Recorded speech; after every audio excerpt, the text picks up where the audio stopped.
This is not your mother's middle age. No longer is waking up each day, living the wash, rinse, and repeat cycle acceptable.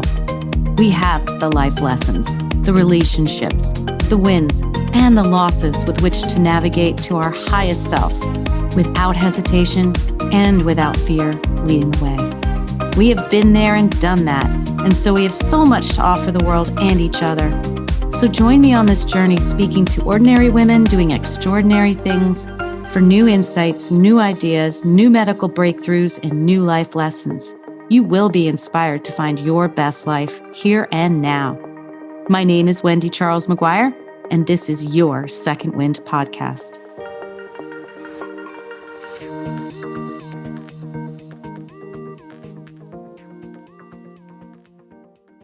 Hello, welcome to Second Wind again. If this is your first time, welcome. If you've been listening, I've got another treat for you. So I'm going to introduce this fabulous woman a little differently, and I want you to kind of go through the scenario with me. So what do you do when you love art, but you are repeatedly told by adults and teachers that you have no talent? Well, if you're my guest, Leslie McGurk, you start to prove them all wrong by creating whimsical t-shirts and then selling them out of the back of your car. Then you become a famous designer in Japan. Then you become the author and illustrator of over 20 children's books. Then you continue on to write a book about the power of Mercury. Then you give TED Talks. And then you start working with doctors and psychotherapists to help them figure out what's wrong with people. So you do all this, how, you might ask? Well, the answers might surprise you. Two things, basically: the belief in being wrong and following astrology. Welcome today, Leslie. Thank you for having me. I'm excited to talk to you. Yes, this is exciting, and we have a lot, and we found out we had a lot in common, so that's pretty neat. Again, all these connectivities within people, and your story is really unique, and what you're doing now in your second wind is even bigger, better. But let's start with your second wind. What was that moment? I never wanted to be an astrologer. This was something that I knew how to do. I knew how to read charts simply because at age 19, my mother had sent me to an astrologer in New York City because she was worried about me. I had taken my first year at Bowdoin College and didn't really like it. And she said, why don't you come home and take a guest year at Sarah Lawrence College, live at home, go see this astrologer and figure out your life. And I said, I don't want to do any of these things. And she sent me to this astrologer who blew me away. She knew who I was. She knew I was incredibly creative. She basically redirected my entire life. She said, thank God you're going to Sarah Lawrence. They will develop your creativity there.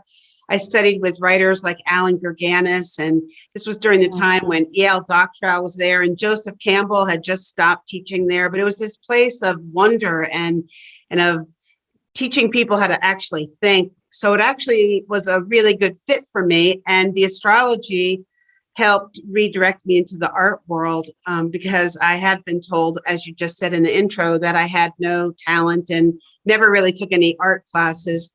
So because of this knowledge of astrology, when was it?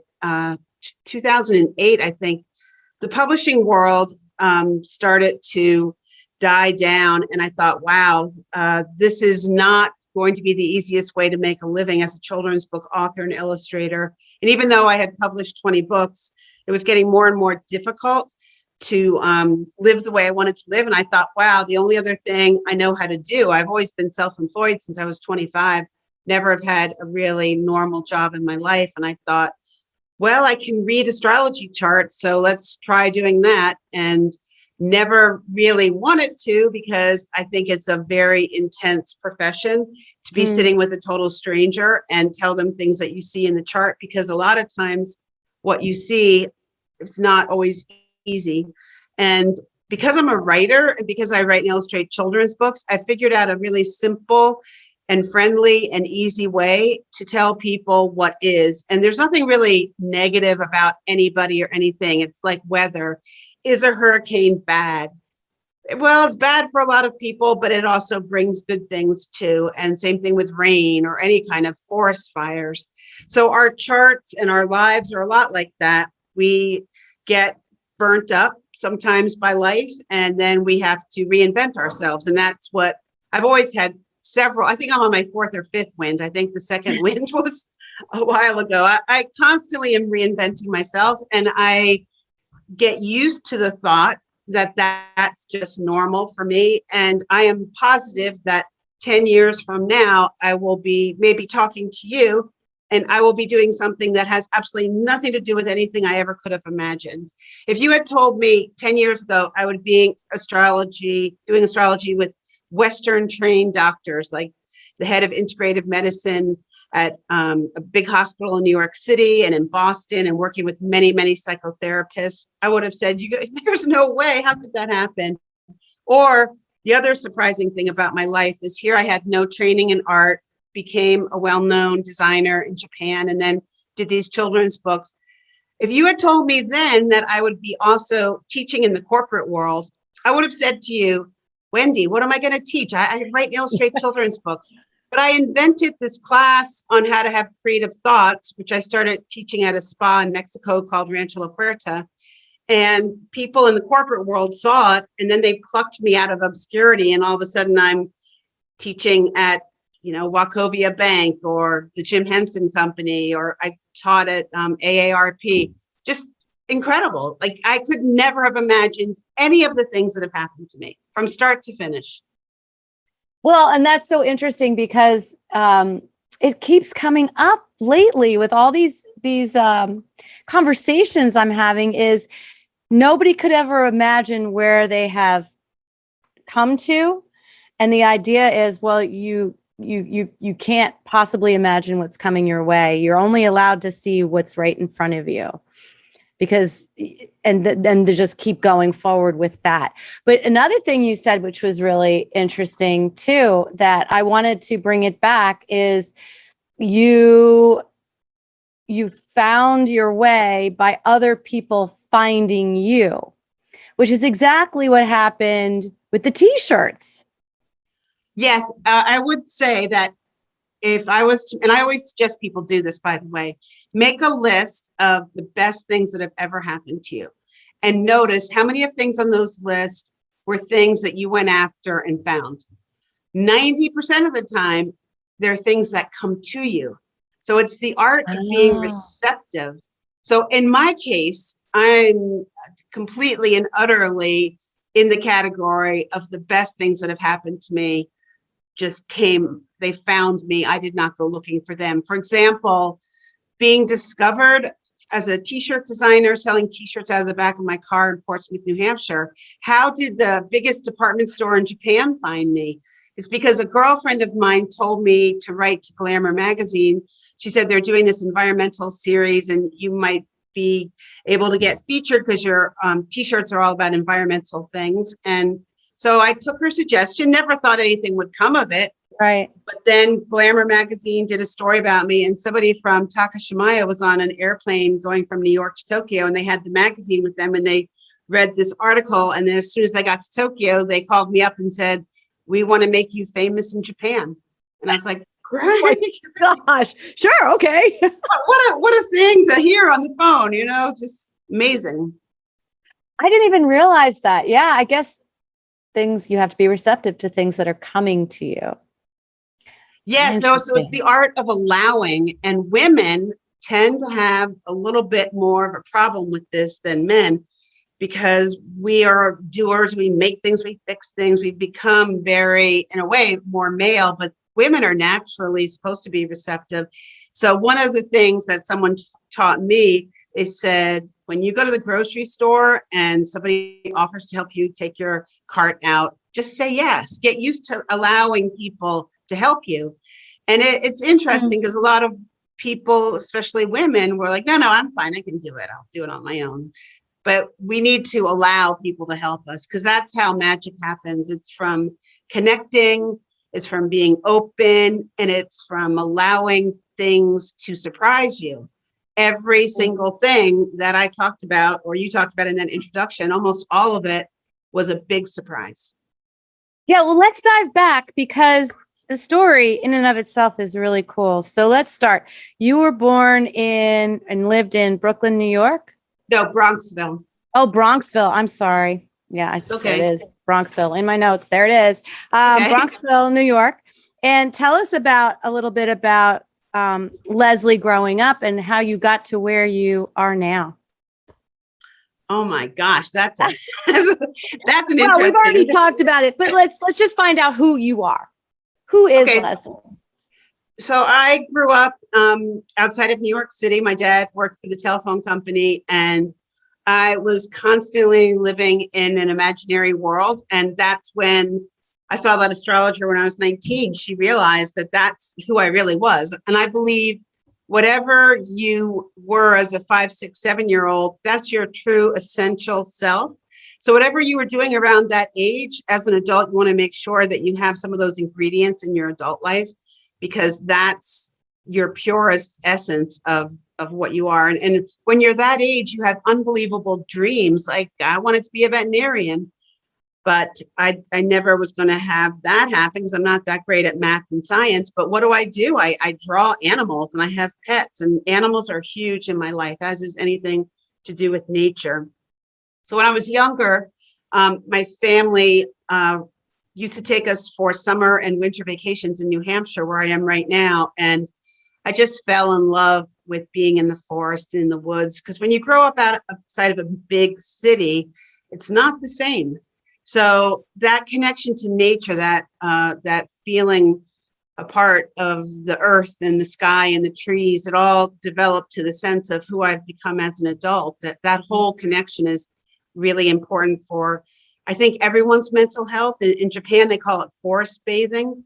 And I think that more people need to do that. It can instantly bring you into a more centered place just from walking in the woods. Yes. Yes. They say that going for walks, it's a very stoic thing. Going for walks is really helpful to clear your mind and keep you grounded and allow things. It's a lot like swimming in the ocean. The salt in the ocean is almost the same amount of salt that we have in our fluids in our body. And when you go into the ocean, you get neutralized. We are electromagnetic bodies. So being in the salt water just keeps us kind of neutral. And the same is true for being in the woods, in the forest. It changes your electromagnetic system. Oh, that's cool. Yeah, most people don't think about this, but no. We need to be grounded. That's 100% sure. And a lot of people don't know how to do that. And they develop a lot of health issues because their bodies are just spinning all the time. Especially if we're on computers or the telephone all the time. This electronic world does not help our electromagnetic bodies. That is for darn sure. Oh, wow. Yeah. So true. So true. So you go to this astrologer. She tells you you need to tap into your creative side. Yeah. Right. So yes. Then you decide to do these t-shirts. What made you decide to do these t-shirts? When I was living in Bronxville, New York, I decided to just do some little drawings on the side. I didn't really show them to anybody, but one night my parents had this cocktail party, and this couple came over and they saw me scribbling in the corner, because I never would show anybody my artwork because everyone always told me I didn't have any talent. So this couple, for some reason, they were curious about what I was doing over in the corner, and they saw these little drawings I was doing of rabbits and pigs, and they had just started a refrigerator magnet company. And they asked me if I would do some artwork for their little magnet company. They were the first people to invent a refrigerator magnet. So what happened? Gosh. I know, this is crazy. Again, I wasn't looking for it. It was just this weird random moment. Well, I started to be very successful as an illustrator of refrigerator magnets. And when I got out of college, I really wanted to be a writer. I still didn't think I was very good at art, even though I had made some money off these little drawings on the magnets.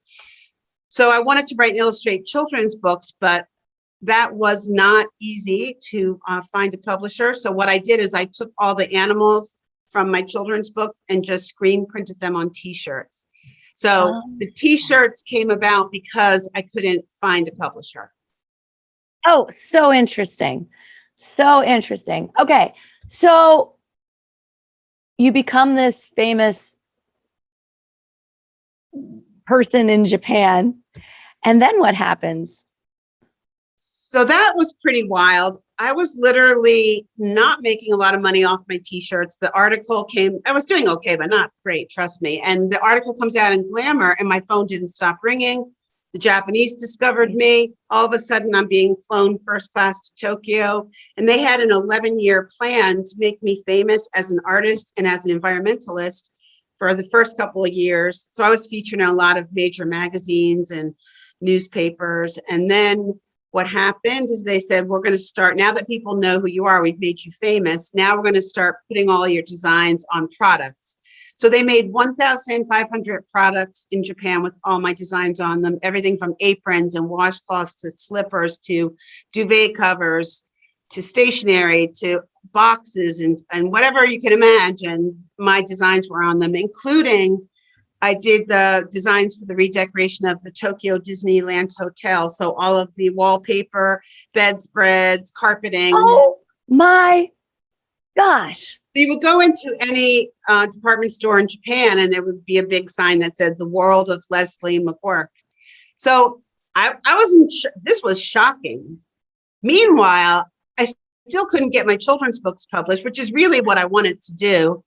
And eventually, after I went to Italy to a children's book festival, in Italy, I met 3 Japanese publishers who were fighting over my books. So finally, my books were published in Japanese, and then eventually in England, and then the last place was the United States. But I sold over 2 million books around the world, but it's not really, it sounds more financially successful than it is because a lot of those books I was making 5 cents royalty on them. So that is why when the Japanese contract ended, which had nothing to do with me, it had to do with the Japanese economy.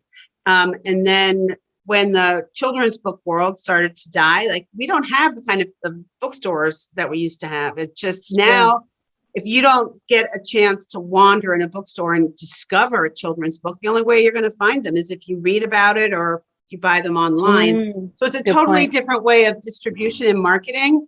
And so now I was left with my back up against the wall thinking, my gosh, I've never had a normal job. I was selling t-shirts out of the back of my car and then become famous in Japan. Now that's over. I've got these books selling, but what am I going to do now? And that's when the second wind, you want to call it, was when I decided to try doing astrology readings for a living, and very, very nervous about it in the beginning because I just didn't want to, I just wanted to help people. And I wasn't that confident because I didn't have that much experience actually working with humans. I had a lot of experience looking at astrology, but it's a very different thing. The art of interpretation is a completely different thing. And that's the whole thing of it, right? Whether you're going to be good at it or not, it's got to be because you're able to take that information and make it easily understood and communicated. That is exactly right. So my background as a creativity instructor in the corporate world and as a children's book author and illustrator, as someone who sees patterns and design, I look at every human being as a piece of art and or a piece of music. I want people to understand there's nothing bad about jazz. It's just different than classical, and rap is not worse than country. We are all designed a particular way. And because of my unusual background and because I'm used to entertaining children, you have to be an entertaining person to be a successful children's book author or a great teacher. You have to be able to engage your audience. So what I do is I figure out a way using mostly metaphor, not astrological language, because who cares about that? It just goes in one ear and out the other. Right. So I figured out a way to make it user friendly. And so now my obsession, Wendy, is teaching people how to read charts. So at least they can learn it the way that I do it so that it becomes an everyday tool. So you can understand your husband, your wife, your boss, your employees. You can figure out why your children are the way they are, how to best guide them. This is invaluable information. Oh, so it's kind of like a roadmap, would you say? Because it changes every day. So you think people should be looking at the astrology thing Well, every day? your natal chart, the chart that I'm looking at is the map of what was above your head at the moment you took your first breath. So think of it as a snapshot of a piece of music. And at that moment, you're getting that, just like on music, there's a staff and the notes plop into that system, right? Okay. Yeah. The astrology wheel is exactly the same. Instead of a staff, we have a circle, a wheel with 12 sections. They're called houses. And the planets and the constellations plop into that system. It's identical to music. Music is also interpreted, just like astrology. Music is invisible. Astrology is invisible. It's something you can read on a piece of paper, but music comes alive. It's something that is felt. And astrology is something you have to play. You have to play the astrology for people to hear it. I'm like sitting down with an orchestra pit playing I'm just the conductor. I can't predict the future. I can only describe the way someone is created, but I can predict that if you are classical music and you live with a family of rappers, you're going to have a tough childhood. That is really cool how you said that, how you just got this orchestra and then you put it all together. That is really neat. So how did you get from the astrology for just working with people? You were very nervous about it at first. How did you get to now where you're working with doctors and psychotherapists? Like how did that happen? Right. So basically in the beginning, I just would do it for my friends. And then I developed a following because of my accuracy. And so I started to get more and more confident. But in the beginning, I would pace around my house before I would see a client thinking, oh my God, like I think this is what happened to them when they were a kid, but what if I'm wrong and I'm going to tell this total stranger something about them? And it turns out that I was continually correct about things. So what happened is that I started to really help people. And then they would tell their doctors or their therapist, or it just started growing. People would spread the word. And a lot of times I would do readings for people who were actually in the medical profession, but they didn't tell me that. Like, I don't want to know anything about someone when I do their chart. Like, Wendy, you could be a doctor if you just gave me your first and last name, I wouldn't know I don't know what anyone does when I do their reading. So the doctors started calling me. Like in my last webinar that I taught, I had 5 medical doctors in the class, a bunch of neurologists, because neurologists are starting to study astrology because there's a correlation between the brain and how it works, because there's neuroplasticity and there's also something called astral plasticity. You're given a certain amount of wiring in your brain, and they've done studies to understand that you can break the patterns in your brain and reconfigure yourself. Same is true with astrology. You're given a pattern, but we can break that pattern and adjust it so that you're vibrating at a higher level. Oh, wow. Okay. Even though the planets are where the planets are and the retrograde is where you can still rearrange it so that you can. Okay. So that's different. So pretend you're a car. When you buy a car, you have an owner's manual. Yeah. Okay. That's your natal chart. It's your owner's manual. That never changes. As long as you're driving, you're in your body, this is your vehicle, your body, that owner's manual never changes. But we have weather, which is what you're talking about, like with Mercury retrograde, or if someone says you're in your Saturn return or whatever, that's weather. That's the planets here you are in your little car with your little owner's manual, but you also have weather going on up here in the sky, and that's different. That changes every day, the weather. So some Okay. astrologers are really, really good at forecasting trends. I'm very good at that, but I prefer doing more of the psychological health things with people. All right. So talk about the virus. You say you predicted it? Yes, so I saw in the weather forecast coming in early 2020 that Oh, wait, there the was weather, you're saying the weather through the astrology. through the astrology. Yeah, Okay. that's what metaphor for it's Yeah. it's astral weather, it's Astral weather. planetary weather. Okay. And we as humans, if we think for 1 second that we are not connected to what's above our head, we're fooling ourselves. And I think that there needs to become a whole new awareness of our position, not just on this earth, but within the whole system.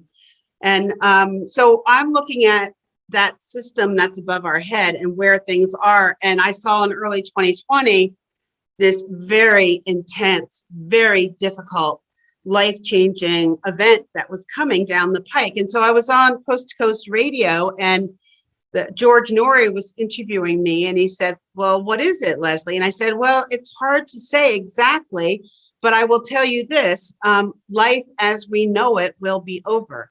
I said, I don't know that. Those were my exact words. And I said, Weren't you scared to say that on this, like, well, I know I said it. I might not have said it exactly in that way, but wow. I know I said it to my students in those exact words. And I might have said something like that, but I maybe didn't want to scare anybody, but I knew it was major. And he said, well, what is it? And I said, the only thing I know for sure is that it has something to do with the element of air. So I said, I don't think it's a tsunami. I don't think it's a war. And I don't think it's a fire. I'm trying to think of what would change life as we know it. I said, it's something to do with air. So and guess what? It's a virus that is in the air. It's Airborne. Invisible, just like air is. And what does it attack? Mostly the lungs. That's why everyone's on a ventilator. This virus, if it had attacked eyeballs and people were going blind from the virus, everyone would be getting a vaccination. Oh, yeah. Not the problem, but we are lucky that this virus was not like polio and everyone's in a wheelchair for life, who's got it. What's very strange about the virus is that it is sort of, you don't see people out on the street with it. When they die, they tend to die really quickly and then they're gone. It's not like unless you're one of the long haulers, which is another whole topic. But anyway, yeah, that was really something. So I think as humans on this earth, that virus continues to be a wake-up call for us, because if we don't take better care of each other and of the planet, this is just going to be the beginning of many things like this. Oh, I agree. I 100% agree with you. And what I've noticed is the hurry up and get it today. I want it now has had to change. People, you can't expect because you went on Amazon Prime, you're going to get your package tomorrow. You might not get your package tomorrow now because of the pandemic. You can't go into a restaurant and think you're going to get service right away anymore. We've had to accept that things are going to take longer. You can't just go order a piece of furniture and expect it, or buy something off the floor and expect it to be there. No, everything's totally different. And yeah, wearing masks, it's quite possible we will be wearing them for the rest of our lives. I think it's probably quite likely that that will now be just part of our normal attire. And I think we're going to probably have other pandemics. This is not the first one. Really? Have you had them in the past too? Oh yeah. Have you seen anything in the weather coming up? To tell you the truth, I haven't looked. Okay. No, Wendy, it's true. I don't really want to look. Yeah, right.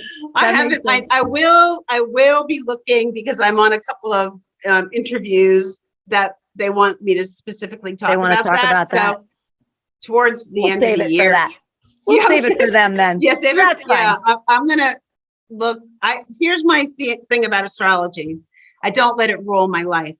I do the best that I can every day. So people who are constantly looking at their astrology for the week or for the month, some people need that. It makes me crazy. It's like, I don't need to know all that. All I need to know is that I'm doing the best I can every day. Mm-hmm. But I do need to know, like if I'm traveling or if I'm going to sign a big contract, or mostly I look at people's charts with mine. If I'm going to do a business partnership with somebody, I want to make sure that I don't have karma with them, because I'm not a big fan of karma. Wow. Okay. I might want to get back to that. But so how does that relate into working with people's medical issues? That seems to be where you have funneled off. So why did you think you could do that? In the chart, pretend you're a car again. I can tell if you are out of balance. So in astrological language, there are 4 elements: fire, earth, air, and water. Most people are walking around with all 4 of them. Okay. But if you happen to be a person like myself, in my chart, I was born with 0 air. So in my chart, in my piece of music, it's like they completely left out the horns. You know, the whole section of the orchestra is gone. Wow. It's gone. I don't have it, and I can't. So what I have to do is go hire that group of people or that element. I have to put air into my life with intention. Like right behind me is a bird right there. So anything with birds, anything with flight, anything with lightness is good, because otherwise I have had sinus surgery twice in my life. So air, sinus, nose, throat, all of that is air, and that's part of the weaker part of my body. So when today I talked with a woman who is a new client of mine. She had horrible headaches for 5 years, and to the point where they gave her all these drugs. They were injecting her with Botox, but 5 years of chronic pain, MRIs, neurologists, blah, blah, blah. She comes to me for a reading. She didn't want to come because she'd been to other astrologers and they didn't help her at all. But her mother, she had heard me on a radio show and said, no, I think you need to call Leslie. So I look at this woman's chart and I saw what the problem was. I knew exactly why she had the headaches, and I told her what she needed to do. And I just talked with her today. She said, after she followed my protocol, they have completely gone away. And I promised her when I did her reading, I said, oh my gosh. I was like begging her. I said, please do what I'm telling you. This is why, first of all, you have to figure out, why does she have the headaches? Where is this coming from? Is it a physical imbalance or is it from trauma? And then you have to figure out how to recalibrate her piece of machinery. So she then went back to the neurologist and told all of them that the headaches were totally gone. And she told them about me and what I told her to do. Not one of them wanted to hear about it. Oh, that's just so sad. It's really sad. There are a lot of people out there suffering that don't need to suffer. I believe that our bodies have an incredible ability to regenerate, and even things like cancer. I'll tell you another really interesting story. I have another client who, she's young. She's only like 39, and she developed breast cancer. And she had her weather was very, very difficult for her body. And I could see that this health issue was meant to happen in some ways, because the timing was perfect for her to develop this. So we started digging a little more, and it turns out that her mother's sister died of breast cancer like 2 days before this woman was born. And her aunt's breast cancer was connected to her birth, because her mother was deeply grieving the loss of her sister. And it was around, I think the aunt was about the same age that this woman was when she got it. So believe it or not, Wendy, all of that trauma, if it doesn't get resolved, it repeats generation after generation. We are very much connected to our ancestors. We're following patterns. So what I do is I'm a pattern breaker. I said to this woman, I said, listen, we gotta go honor that aunt that died of breast cancer, because no one ever talks about her. It's like she's just gone, and that's not healthy and good. And so once that was healed, when she went back to the doctors, the cancer was gone and she's fine. How do you Oh my explain that? gosh. How do you explain that? Well, Right?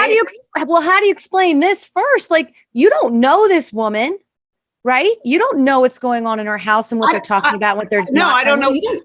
So how do you know they're like, you knew they weren't talking about it. You knew that she had to Yes, there honor were. this. Yes, exactly. And I have another story I can tell you. See, Yeah. I don't Love the know. stories. I don't know the specifics of some of the situations. Like, for example, every Tuesday night, I have a mystery guest, and I allow people to come and watch. So if any of your listeners want to do that, it's very inexpensive to sit and just watch what I do. But the person who's my client is hidden. You don't see their face. You don't know their name. A total stranger. I don't know anything about them. My assistant sets it all up. So it's on a Zoom thing with all my students watching. And so I'm talking to this woman, and I see this really bad trauma in her childhood. And for 45 minutes, she said, no, nothing. I had a really nice childhood. Nothing really bad happened. And I said, well, that's not what the chart's telling me. And Wendy, the chart never lies. My clients, they will push things away and pretend it never happened. And finally, she made a connection. And this is what happened to her. She was friends with a little girl in the neighborhood who had a sister who was a couple of years older. They were like 11 and 12, something like that. And one day, this older sister, who she used to play with all the time, she wrapped herself up in a carpet and put gasoline on it and set herself on fire. So she killed herself at age like 12. And guess what? Same thing as with the client friend who had the breast cancer. They never talked about it after the aunt died. I mean, it was like so traumatic, they just stopped talking about it. Same thing for this woman. It was as if that little kid never existed. Her family never talked about it. That family never talked about it. This is the kind of stuff that it settles inside the body. It's still there. How can that not be there? Now, this is why therapists, they can't see these things, and it takes a long time, if ever, to find this stuff out, whereas I can figure it out in an hour. And I do it every day. Every time I'm with somebody, I'm like finding things that need to be brought to the surface to be healed, because otherwise we loop and we stay stuck in the same pattern. Oh my gosh. Oh my gosh. So she probably thought that was, okay, this happened. It's a trauma. I just don't want to think about it again. It was horrific. And also, it didn't happen in her house. Right. It wasn't, in her mind, that's not my childhood. That was her childhood. Right. But it was horrific, because she knew that what happened. And how you don't let a child not process that. That needs to be talked about. You need to help the child understand and grieve. And you just, these souls that have these difficult lives or do these difficult things, we have to honor them and understand that everyone comes in with big challenges usually. Yeah. Yeah. So when you work with doctors, they're just giving you what? They just give you the date of birth of the person that they are curious about, how they can help, or have they been like, okay, hands up, I don't know how to help this person, I'm going to Leslie? Oh, that's happened. Yeah. One in particular, a woman who's one of my biggest fans. She was extremely ill for 6 years, and top doctors in New York City. She got passed around to all of them. And the doctor that I work with at NYU, he said, Leslie, I can't help her. I don't know what her problem is. You take a look. And I knew, I'm not going to tell you what she had because I don't want to get into it. It's too complicated, but I knew what the problem was. And it was, again, connected to trauma, but it had a physical component to the trauma. And until we healed the root cause of that trauma, this woman was not going to get better. Now she's completely fine, just like the woman with the headaches. She's completely fine. If she hadn't met me, she'd still be getting injections in her skull every week. Oh my gosh. So now you Would can you- see why I'm obsessed with talking to Yes. doctors, because Yes. because I'm not a medical doctor, and I'm just suggesting ways to look at a problem so that the person can heal. I'm not really diagnosing diseases or anything. I'm looking at I'm finding the root causes of imbalances, which is very different than diagnosing a disease. You're kind of like finding what's going on at the stem of the flower, the roots in the stem that's causing the flower Yes. maybe not to bloom. Right. That makes sense. So what doctors are doing, they're looking at the petals and saying this is black, or there's an insect here. And I'm like, yeah, I get all that, but that we need to go down deeper and see what's in the root. What caused this flower to develop that fungus? What allowed that to happen? Yeah. And that's what I'm good at. I'm good at figuring that out. So how it works with one of the doctors, what he does, I said, listen, for you to understand how I work, you're going to have to know that I don't Google people, and you're going to have to send me your patients without a name. I don't want to know their first name, their last name, their email address, their phone number, nothing. Their name is patient number one. Get their birth data. I'll just call them patient number one. I don't even know their name. I don't even know if they're male or female. And then, really? Yeah, I don't want to know anything. And then they call a free conference line number, the patient does, and I give them the reading and then send the recording to the doctor. Oh my gosh. Okay. So So the I've doctors that are working with you are open-minded Yes. and are seeing the results. Yes. Oh my God. Yes. Yes. Yeah. That's incredible. No, it's crazy. And this is, I mean, obviously it's more than just astrology that I'm doing. I obviously have psychic abilities too. Yeah, or you're something. very intuitive. There's something else going on here, because I think astrology is just my language, but yeah, it's crazy. And again, if you had told me 10 years ago I'd be working with doctors doing this, I would be like, there is no way. I write and illustrate children's books. There's no way I'm doing this. But all those things you've done have led you to this. Yes, and they are part of why I'm good at what I do, because I approach things at a very very grounded, very elemental way, very, very simple, very basic. We as humans, sometimes we get a little too complicated with how we are treating things. And what bothers me about most Western medicine is that they're treating the symptoms and they're not figuring out, well, why does that person have cancer? Okay. Right. Why does this person have a headache? I figure out why they've got the cancer and why they've got the headache. Once you find that out and you heal that out of the system, then the person has a chance to get rid of the cancer and get rid of the headaches. There's always a reason for things. It's just the way it is. Yeah. So the intuitive part, that you realized you were intuitive pretty early on, didn't you? I knew it, and it scared me. And again, I wanted to run away from that. It's not something that's a very easy thing to have, especially if you're a child or even as a young adult. When I was in my 20s, I went to a bookstore, a metaphysical bookstore, and they were doing this workshop on remote viewing. Do you know what that is? No. It's when you sit in a room with somebody and the person you're sitting across from has a human that they know that has a problem somewhere else, and you try to pick up on what that problem is with that person. And I was like 23 years old, and I went to this workshop sort of for fun. I didn't even know what it was about. But I was so accurate that the owner of the bookstore wanted me to come and do readings there. I said, no, I am not. I ran so fast out of there and I never went back. You're kidding. No, it scared me. The person that you're sitting with isn't the person with the problem. Right. They're thinking about somebody they know with the problem. Yes. And you were still able to know what it was? Yes. Because you were able to pick up on the energy and use your intuition.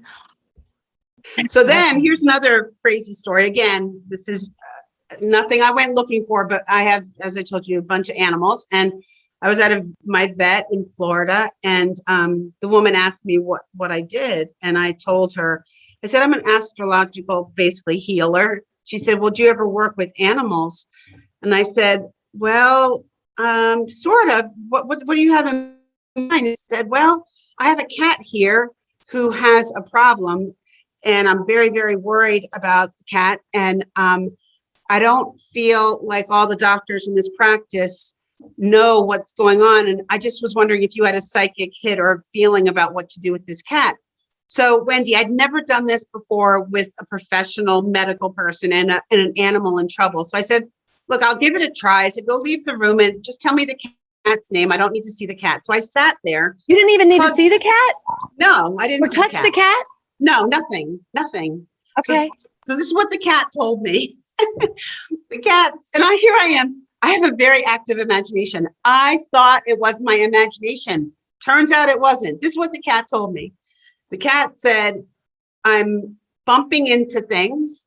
I can't tell where I'm going.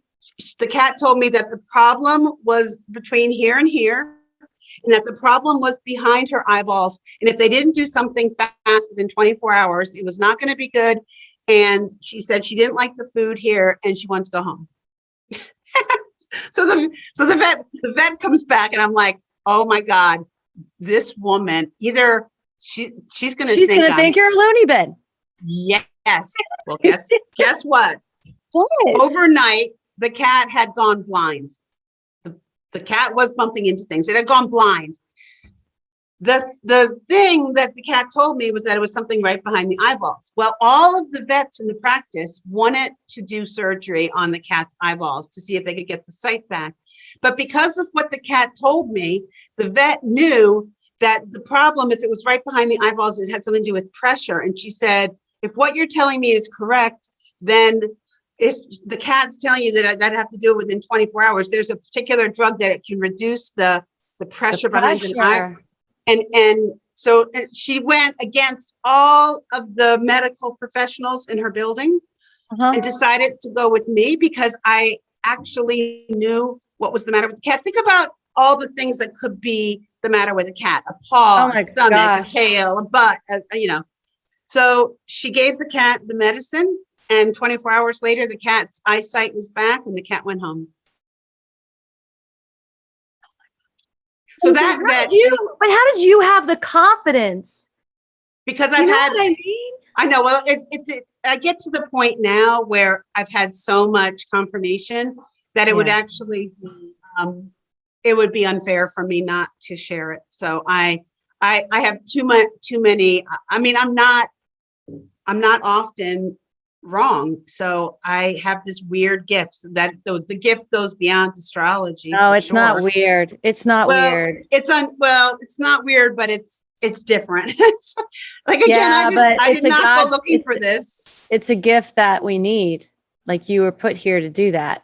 I think so. And I've now accepted that. But I've been fighting it for most of my adult life. I didn't like people to, here comes my cat, speaking of cats. I really,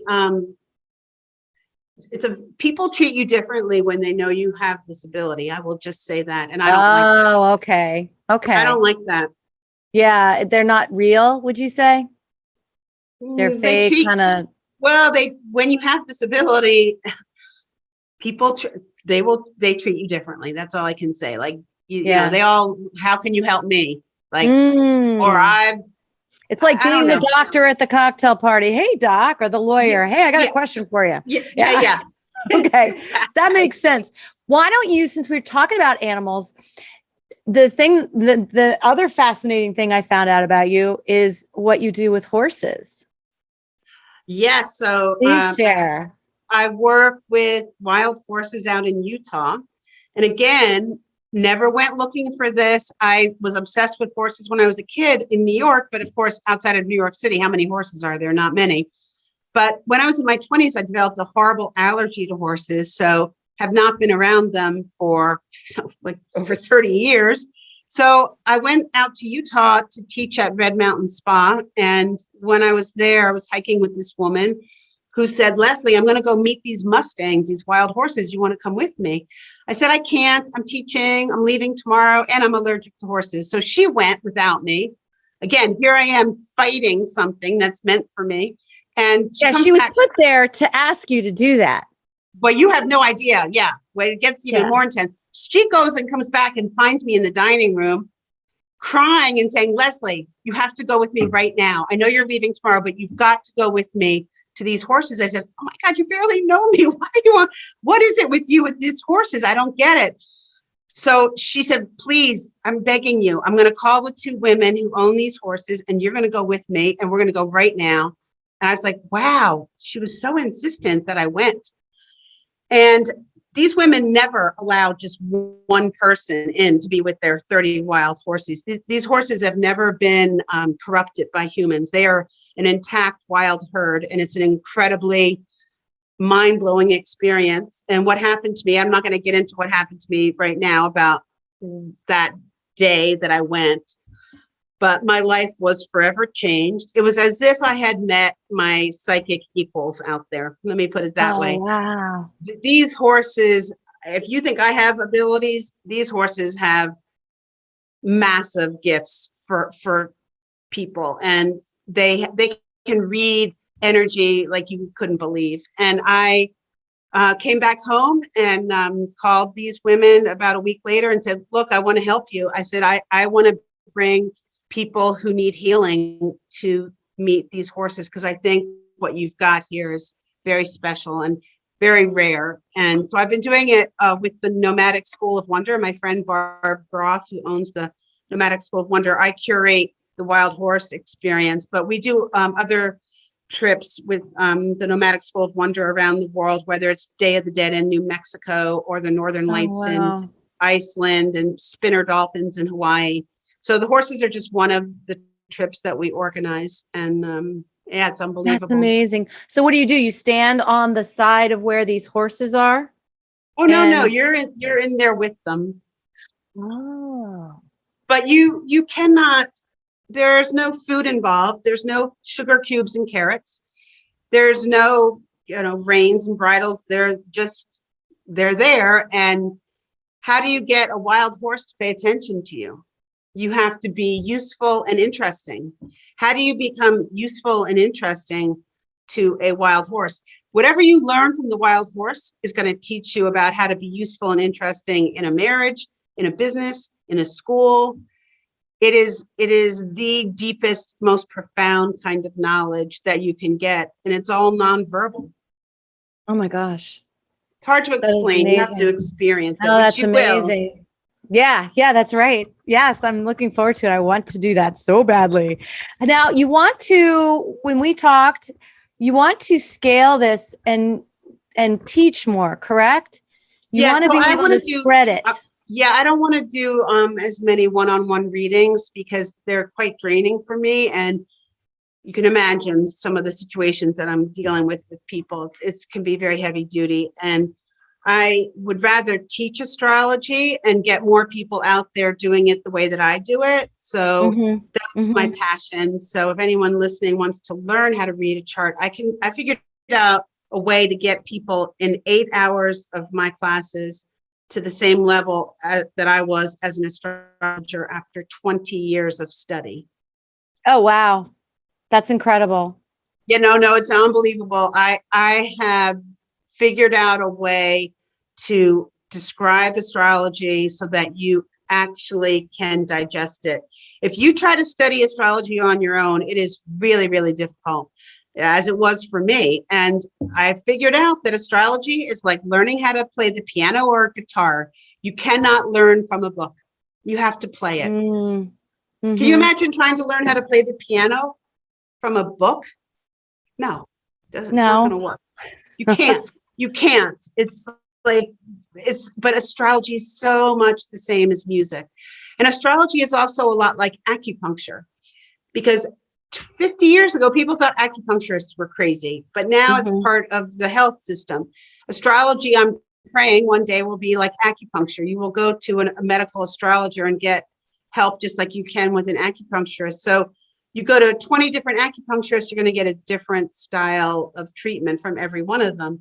But you're dealing with the electromagnetic body.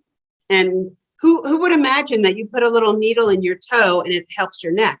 Well, is that any more unusual than astrology? They're both very unusual, but these are called esoteric sciences as opposed to hard sciences.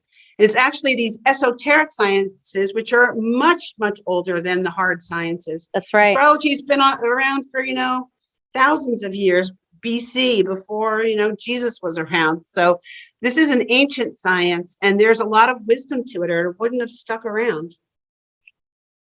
How do you, Leslie, how do you stay? Well, how first do you decompress after you go through a reading or help someone? And that's my first question. My second question is, what keeps you going and keeps you energetic and vibrant and just all that you are? How does that happen? Well, I get a humongous amount of pleasure out of knowing I've changed people's lives. That is totally energizing. Like this woman who I talked to today who had the headaches, the fact that 5 years of chronic pain and it's gone. I mean, how can you not get energized by hearing a story like that? Right. So I have very, very many success stories and happy clients. So that helps. But after a reading, I have to get outside. I have to do something athletic, go swimming, go for a walk. I just have to get it off of me. Right. Like release it. Yes. Ah, okay. Yeah. So what's next for you? What's happening? And we didn't even talk about that one book. And I really think we should, If Rocks Could Sing. Oh, that yes. was really cool. That's a children's picture book I did. It's the only one that's photographed. And I found every letter of the alphabet in rock formation. So it's all about the art of seeing what is invisible to others, because I'd be walking down a beach and I would see all these rocks. So B is for bird. There's a big B, and then there's a rock that looks like a bird, or E is for, there's a letter E in rock formation. And I found an elephant rock too. So like I said, it took me 10 years. It's a really cool book for both 10 years. 10 years. Yeah. Nothing like an overnight book, right? That one was a big, long decade to do. So it's a super cool book. A lot of people think I photoshopped them. I did not. It's a miracle book, really. You talk about a book that excites people. It does, because every page you're like, oh my God, I can't believe she found that. Right. There was one letter you said that took you a really long time to find.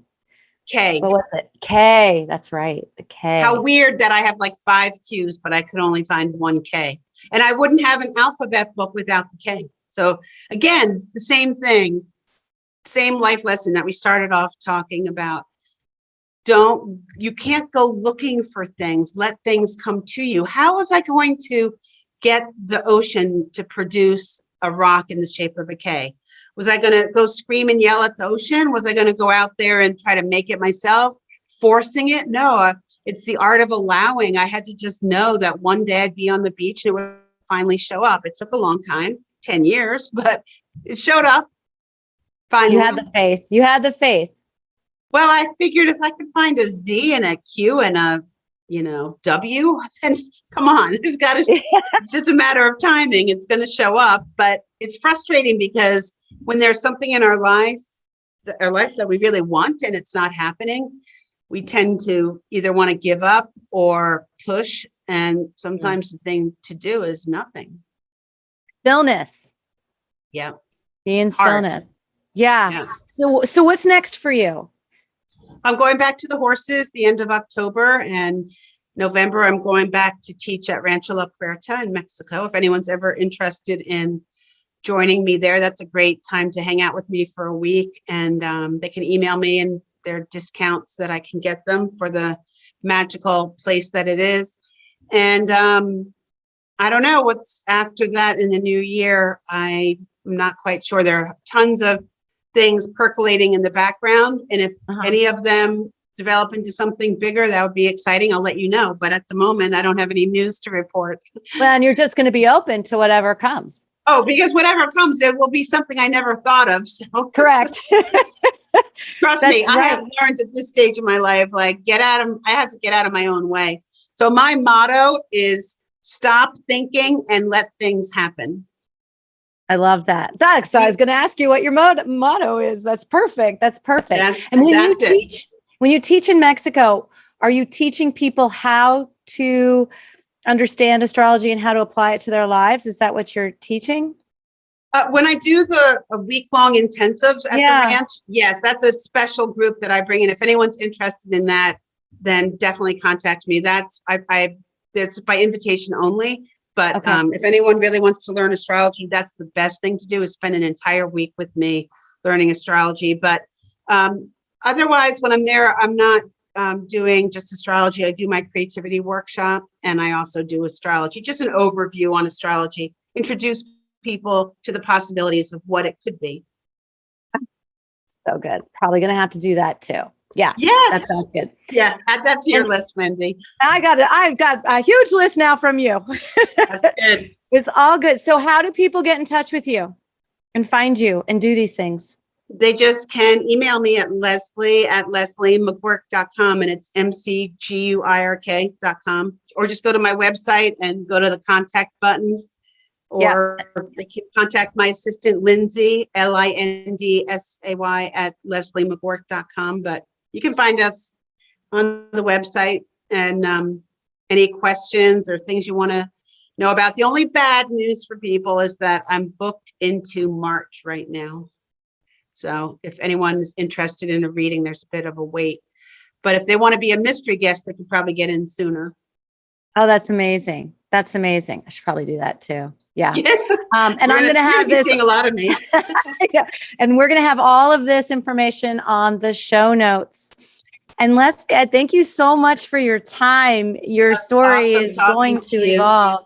Thank you. Thank you so much. And I was given this gift of a person to speak with through Tina Hedges, who owns and is the CEO of Lolly Beauty. And she said, "Oh, I have this fabulous friend of mine. You need to talk with her. She has such a story." And you were so willing and you were so kind to say, "Sure, I'll do it. I'll meet with you." And I really appreciate your time and your candor and all of the cool things you shared with us. You had many, many things that will make people think about medical and their bodies and what we need to be really focused on, not the pill to fix the headache, but to fix the headache. Right. Yeah. If I can change one person's life, I'm happy. So I just feel like I call myself an instrument now. I'm just doing whatever I'm guided to do, and things work out better for me that way. So that's where I am. It's all good. It is all good. Thank you so much, Leslie. Such a treat to talk to you. Yes. And until next time, breathe in your second wind.